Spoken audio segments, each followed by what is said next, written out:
were born in a collection of terraced houses, somewhat similar to Coronation Street, all clustered together. And as a little lad, you know, from the back bedroom window, I could look down an alleyway and up another long back street and see the signal box on the main line from Manchester to through Bolton. And at 2 o'clock in the morning, you know, it'd be magnificent. On a moonlit night, you know, you could hear the whistle blowing as it were approaching Bolton, the locomotive.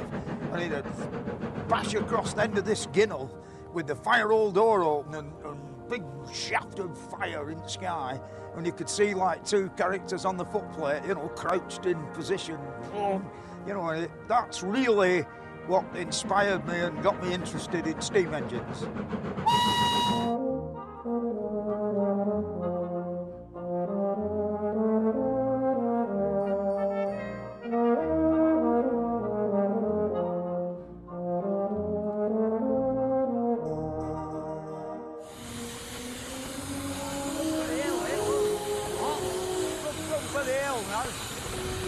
Fred Dibnah had a passion for steam-powered engines and machinery, and he spent a large part of his life restoring them and driving them around. It's a passion that has helped us to see just how important steam power was in our history. Fred's passion for steam was something which absolutely oozed out of his personality, and the idea of solid, shiny machines with brass surfaces and polished steel is something that, if you have the bug for that, is something which stays with you forever. But Fred had a particular way of getting that over to people, which was particularly good for television as well. Fred's interest went back to the time he was a small boy. Now, we're almost born in the engine sheds, you know. It were only a slight detour on my way home from school to go to the engine sheds on Crescent Road. And the vision really has never left me, you know. There'd be row upon row of steam locomotives all getting steam up, and nearly dark in winter, you know, and all the smoke and all windows seem to be yellow in corners in all the little offices and everything. And that wonderful smell, you know, and fog and coal and black oil everywhere, you know. It were quite, to me, it were quite romantic, you know. I don't suppose it would have been to the modern day environmentalist a terrible place, but I enjoyed it. There's a lot of enthusiasm now for the steam railways, you know. It's a touch of when it's all gone, you know, everybody wants one, I think. But there's something about a steam locomotive, and when it's steamed up, it sort of comes to life, and it smells nice and all of that, you know, the sulphur in the smoke, you know, something that nobody, I don't think, can really explain. Can I come on board? No, there's a bit more room on here than last time they had me on, wasn't it?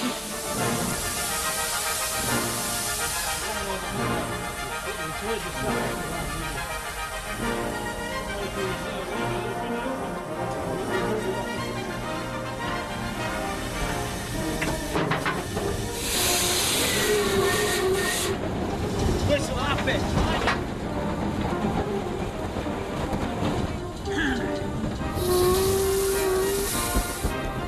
30 miles an hour.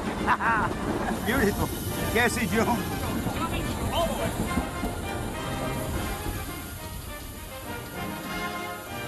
To me, looking at a railway line now, you know, going in and out of a big city, out in country, and all them stanchions and electric wires, you know, really terribly unsightly, you know, as against 2 beautiful silver streaks along in the fields, and just post and rail fences along each side, and the odd signal sticking up. You know, it looked a lot more picturesque then and more beautiful than what it is now. To me, now it's a hell of a mess, you know. I'm sure there could have been a better way than electricity. It's just cheap and convenient, and of course don't cost as much as steam engines. Before Fred appeared on the scene, railway programmes on television, steam railway programmes, were seen as being very much the odd thing to be put on in the late hours of the night, and Fred brought it into the living rooms of millions of people. It was really very good indeed. This locomotive behind me is a Stirling 060. That means it's got 6 driving wheels, and the actual crank axle is the middle one. And then, of course, the wall 6 are connected up with these outside connecting rods. And it was made in 1895. I mean, you've got to say something for them men who made these. Lasted all them years with, you know, maybe a few overhauls, but it's a great thing. And, of course, they lasted forever. And they were sort of maids of all work. When they were first envisaged, they didn't even have a cab. I think I'll go and see if I can hitch a lift back to the station at the other end. Hi, how old's this one, Tony? This was built in 1895 at Ashford in Kent. Yeah. And it's, does it have much done to the boiler? I think it was a bit of a pet for the apprentices. Yeah, they used to do test pieces and what have you. Yeah, for mending it, like. Yeah. So all the plates are nice and thick, and the stayheads are in good condition. Yeah, they are. Yeah. Ah, so you got a good one. When you see Fred riding on a steam locomotive, you're suddenly aware of how much fun it is for him, and you want to experience that too. It's much more fun than just reading it in a book or looking at it on the internet. And when he went to somewhere like the Bluebell line and showed us the people there who keep these things running, then he makes us appreciate not just our future technology, things that are being produced today, but also the real intricacy and specialisms that people had in the past. And I think that that's very important, that he gives us a sense through his own excitement and pleasure. He makes us enjoy it as well. I enjoyed that. This locomotive behind me, Fenchurch, is what's known as a Terrier, which of course were like a very small locomotive and very popular in the southern counties and on the rural, like, little lines, you know.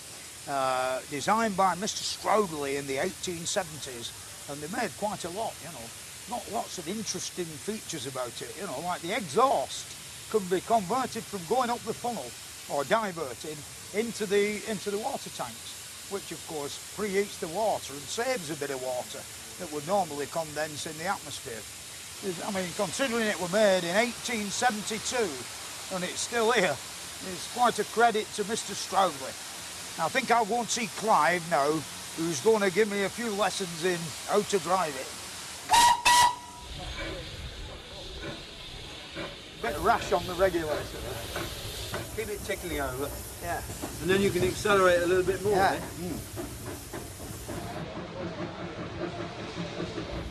It is heavy, isn't it? It's vicious, that, isn't it? Fred was held in very great regard. A lot of us in the railway preservation movement are not very good at blowing our own trumpets. We do what we do it fairly quietly, and we bumble along merrily. What Fred did was to celebrate the world of steam, and the steam railway in particular, and the fact that he wasn't afraid to get on and have a go himself and enjoy himself. This was a fantastic thing, and people just loved the fact that he was there, his sense of fun, and that he was flying the flag for Britain's steam heritage. Are you right, dear? I think Fred's contribution to the standing of engineering history has been enormous. You're like my lady fireman, eh? There is this terrible cultural block almost that only people who wear sort of rigger boots and anoraks and are slightly socially challenged like steam engines. This tank connected to the other one? Yep, got a balancing pipe underneath. So we're okay. This awful word, the railway buff or steam buff. Fred wasn't that. You had to respect him. He was a working man. He had oily overalls. And as I say, he didn't just look at the subject out of context as an obsessive collector. He saw it as part of a whole world that he liked, whether it was chimneys or well-built buildings, stone, cobbles, the whole thing. He swept it all up. And so he made that contextualisation of engineering history accessible. The industrialisation of the great cities put a terrible strain on the antiquated water and sewage systems. Many new reservoirs were built, and of course to pump water to them, many steam pumping stations had to be built. This is one of the more ornate. Papplewick, built in 1884, pumped water to the city of Nottingham all the way through till 1969. These are the 6 Lancashire boilers that made the steam to drive the pumping engines. They were made in Manchester by W&J Galloway. Mr. Galloway improved the Lancashire boiler by inserting vertical water tubes at the end of the fire tubes, which greatly increased the steaming capabilities. And down here they used to burn 5 tons of coal a day on 3 of them. The other 3 were on standby, you know, they always did things like that at waterworks just in case. And the pressure's getting a bit low now, so I think I'll do a bit of stoking up and get Jeff to give me a lift, and then we can go and play with the steam engines round the corner. Come on, Jeff. Well, I've done one side, Fred, so if you'll fire this side. Right. Oh, small.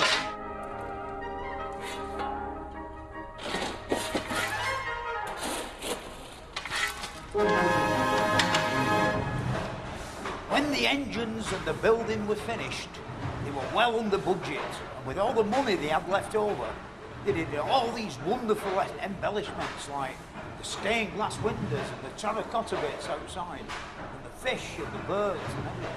It's rather sad, really, that the general public never saw any of this, you know, only like the waterworks superintendents and maybe some of the operatives, you know. But it really shows you how proud the Victorians were of their engineering achievements. Fred shows his love of the Victorian age a great deal through his appreciation of what he could see. And he looked at pumping engines being a thing of great beauty, for example, the water supply and Papplewick down at Nottingham and Ryhope up here in Sunderland. You see, a modern electric pump doesn't hold the same appeal. Look at some of those engines lasting 150 years, and they're still here. How many of our electric pumps are going to be here in 10? These great beams, of course, transfer the power from the piston rod to the pump rods down the well or the shaft. And, of course, they weigh 13 tons each. Have you ever wondered how they got them up here? Because there were no fancy cranes in them days.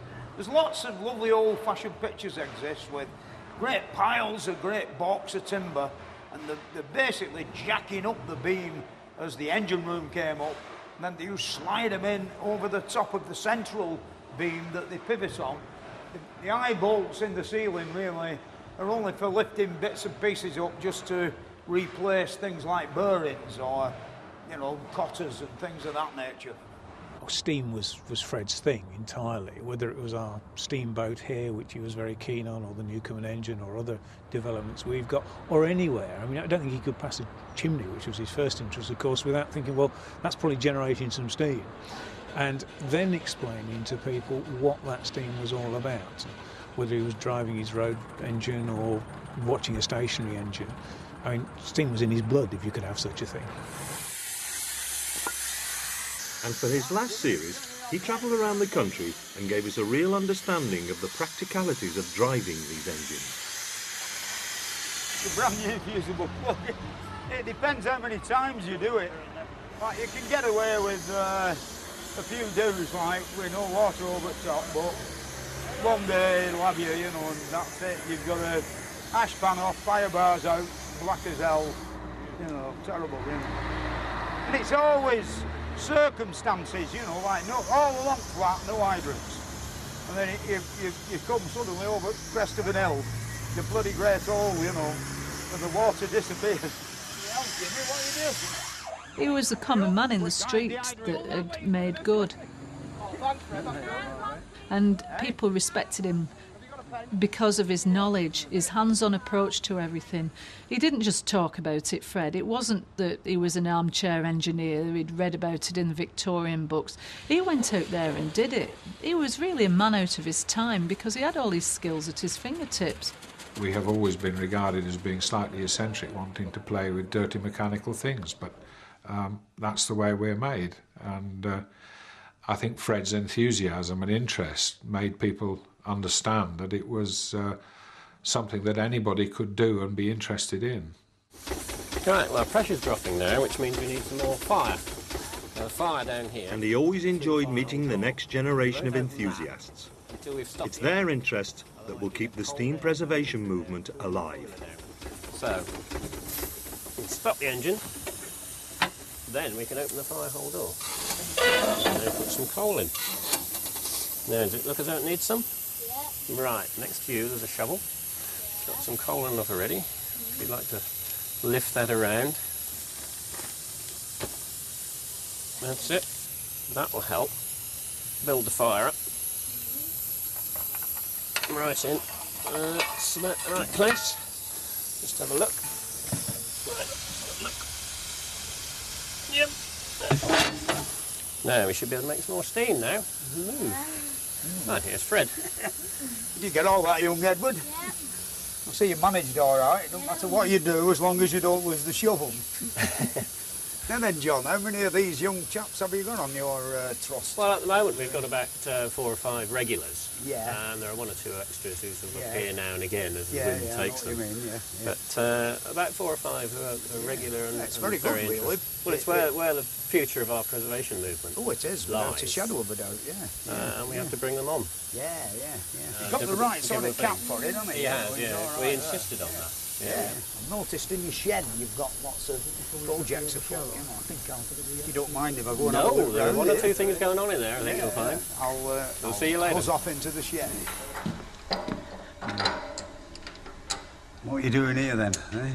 Well, we've just retubed the boiler and we're now having to expand the tubes, obviously make them watertight, stop any water coming out into the smoke box here. Yeah, I've done a bit of that myself. It's hard work, innit? What's next stage? Fill it up with water. Give it its pressure check. Yeah, that's very good, yeah. And if it passes, boiler inspector will give you a certificate and you can light a fire in it then. And then he'll come down and see it blowing off, and then you can set off to a steam engine rally somewhere. That's a good day, that, when that happens. You do the trunnion bar with the grease gun, because the trunnion bar goes through the firebox, it gets very hot, and it's got to have plenty of grease in there so that it doesn't seize up. You want to do that one, I'll lubricate the chain, and then we'll go for a trundle down the road. Alright, now then, Phil, what you got this young man doing here? He's being trained in the lubrication of the engine, Fred. Oh, yeah. And this is an important part of the engine. Yeah. Because the trunnion bar goes through the firebox and gets very hot. Different metals expanding at different rates. You've got to make sure there's plenty of the old grease in there to keep it running smoothly. Alright, and this is Neil, is it? This is Neil, yeah. A trainee. Absolutely, yeah. A trainee steamer. One of our fine You've got some youngsters. glasses like mine. Right, well, are you taking me for a ride, aren't You you? bet your life. Come on then, let's pack the stuff away. Come on, young Neil. I'll get up first. Put your grease gun away.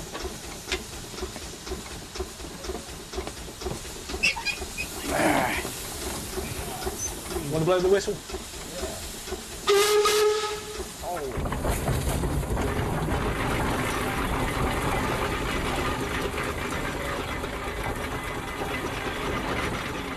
As well as road rollers, steam also used to provide the power for fairgrounds.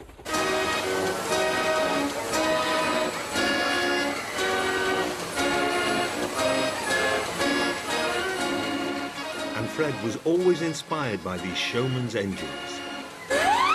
He did actually go to the fairground in the early 1940s during the war with his mum and dad, which I think was Moor Lane in Bolton, and he did see the end of the sort of fairground engines on the powering making the electricity for the fairground. One of the first rides I ever had on a traction engine were on one of these, you know. I'm going to ask the driver if I can steer it down the road with him. I think he'll let me.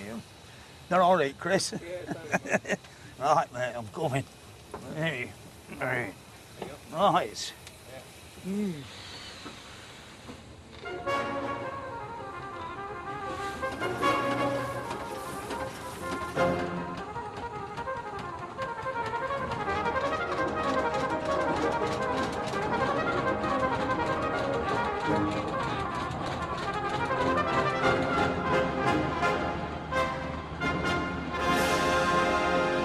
I knew a man who bought a fairground engine.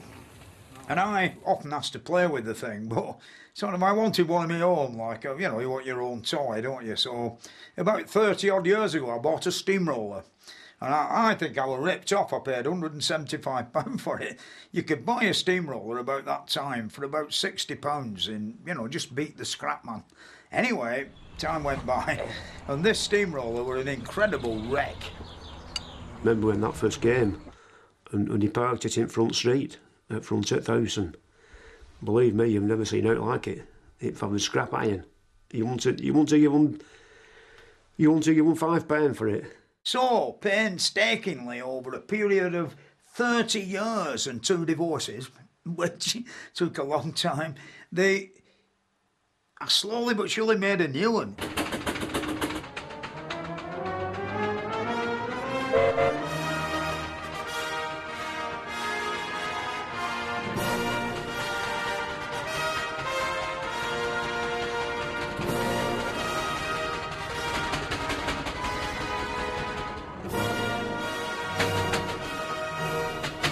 Excellent, in a word.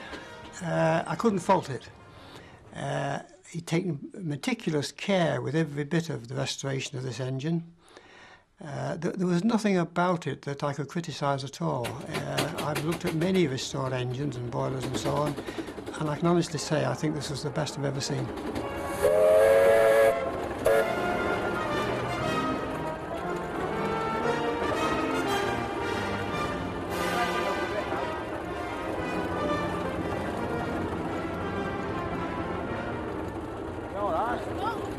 Fred raised the awareness of steam to very great heights. The steam engine world was a very close-knit world.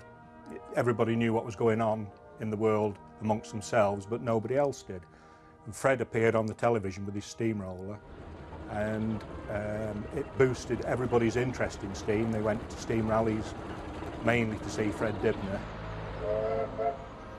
But he wasn't at all the steam rallies, and it created a great deal of interest in the both road-going steam engines, rail steam engines and industrial steam engines.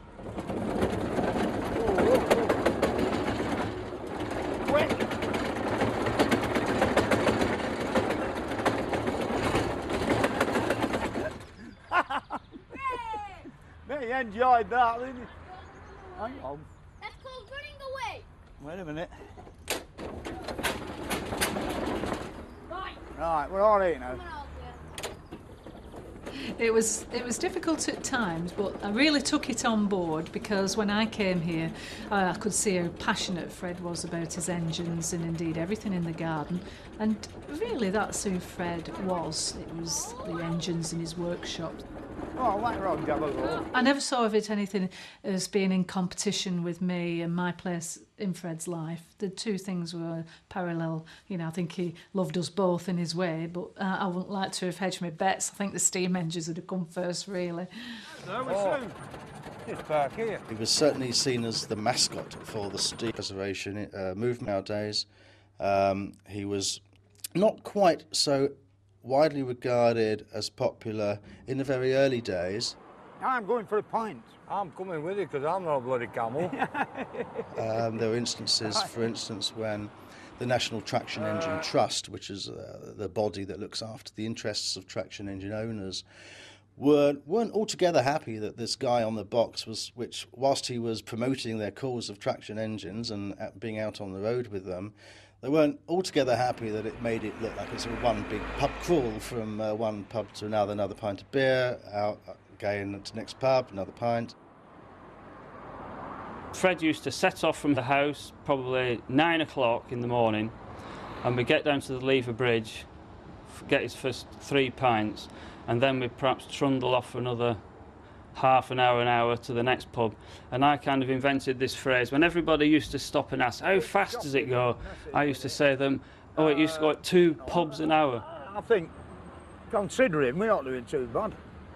And that was basically what it was. We used to kind of stop and start. And I used to count how many of these pints I used to drink. And believe it or not, it used to be 16. I remember often counting 16 pints he'd had during one sort of day. No, it's bloody good.